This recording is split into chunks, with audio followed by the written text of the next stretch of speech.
पंजाब हुकूमत गंदम खरीदारी ते कोई फैसला ना कर सकी। किसानों ने कल तक दी डेडलाइन दे दी।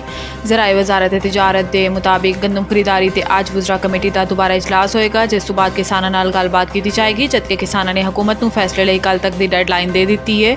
रहनुमा किसान बचाओ तंजीम सुल्तान जावेद का कहना है कि असीं मजीद लाहे अमल का ऐलान करांगे। इन्हां दा कहना सी कि वज़ीर आज़म की तरफ तो पास को हदफ वधान का खैर मकदम कर दिया, तो उम्मीद है कि पंजाब हुकूमत भी इस तर्ज का ऐलान जल्द करेगी। किसान रहनुमा ने कहा है कि किसानों तो गंदम ना खरीदी गई तो अगली फसल की बुआई भी मुतासर होएगी। गंदम दरामद करने वालों के नाम सामने लाए जान तो इन्हों के खिलाफ कार्रवाई की जाए। दूसरी जानिब मुल्तान तो मुजफ्फरगढ़ के किसानों का कहना है कि हुकूमत की जानिब तो गंदम खरीदारी शुरू ना होने ते किसान मुश्किलात का शिकार ने, जबकि भावलनगर विफाकी हुकूमत की जानिब तो पासको के जरिए गंदम खरीदारी जारी है। वज़ीर आज़म की सदर इस्लामी तरक्याती बैंक नाल मुलाकात, मुख्तलिफ मनसूबा ते पेशरफ्त का जायज़ा। मुलाकात इस्लामी तरक्याती बैंक ते पाकिस्तान जारी मुख्तलिफ मनसूबा पेशरफ्त का जायज़ा लिया गया।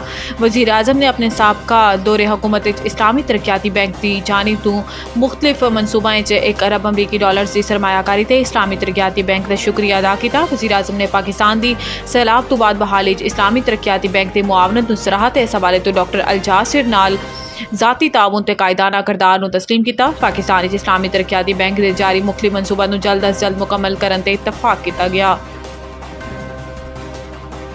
PTI इस्टैबलिशमेंट के जरिए मुसलत होना चाहती है। राना सनाउल्लाह का कहना है कि सियासी जमात मिल बैठ के तय कर लैन कि हर इदारा अपने आईनी किरदार तक महदूद है तो मसाइल हल हो जाएंगे। अगर मुल्क के सियासी इस्तेकाम आ जाए तो किसी को क्यों एतराज़ होएगा। राना सनाउल्लाह का कहना है कि हर चीज़ का इल्ज़ाम साढ़े ते ला रहे हैं तो कहते हैं कि मुज़ाकरात इन्हां दे नाल करेंगे। राना सनाउल्लाह का कहना है कि चाहते हैं कि इस्टैबलिशमेंट इन्हां दा इख्तियार बने तो मुसलत हो जान। दूसरी जानिब पाकिस्तान तहरीक इंसाफ के मरकजी तर्जुमान रऊफ हसन का कहना है कि इस्टैबलिशमेंट तो मुज़ाकरात लई 1.25 साल तो कमेटी बनाई हुई है। इन्होंने कहा है कि इस्टैबलिशमेंट तो गलबात लई कल भी तैयार सी, अज भी तैयार है तो आइंदा भी तैयार रवांगे, मगर इन्हां दी तरफ तो हुण कोई राबता नहीं हो रहा।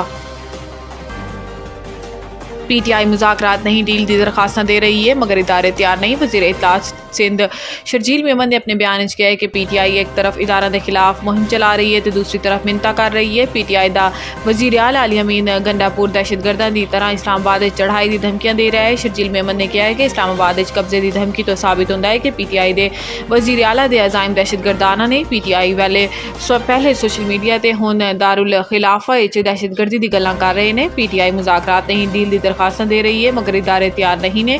सीनियर सूबाई वज़ीर ने यह भी किया है कि दाखिली गिरोह बंदी का शिकार PTI के अंदर हर गिरोह का अपना बयान है। पिछले 1.5 साल तो PTI का हर गिरोह डील की दरखास्त दे रहा है। इदारा के खिलाफ मुहिम चलाने वाले किस मुँह तो इदारा नाल मुज़ाकरात की गल कर रहे हैं।